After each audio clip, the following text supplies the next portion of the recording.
Hey friends, hope you're well.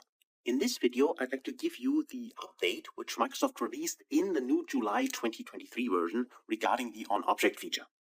Now, the onObject feature means that we can select any kind of visual, like this one for instance, and then based on our selection, we can directly click on these icons here to either choose the data we want here, as well as you can see here, what kind of visual we want.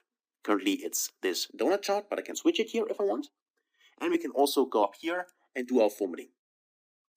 Now, if you worked with Power BI in 2022, for instance, so in earlier versions, then you were actually more familiar with these options here actually pinned up there on the upper right.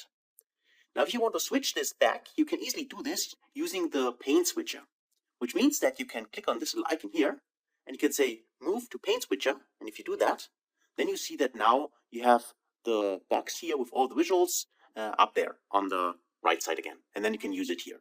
So it depends on what you prefer. And you can easily switch it back by simply click this icon again here and then say want to move to visual, and then it's back on the visual itself. So it's really up to you what kind of option you want to use. This is now available for you.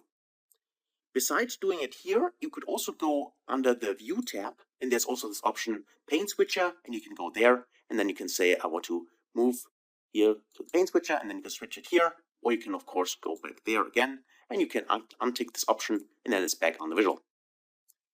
If you're just wondering what this actually means, this always show pane switcher, this just means if you take a look at the little bar here at the side, the data view, if I untick this here, you see that this is gone. That is the only thing which this does. And the second thing which is new is that beside clicking on these icons here, to add them here to the pane, like for instance, if I click on format, you will see here there's also the format option here. If I click on bookmarks, I would find the bookmarks and so on. So this is an option. And new in the July 2023 release, you can also click on the plus symbol here.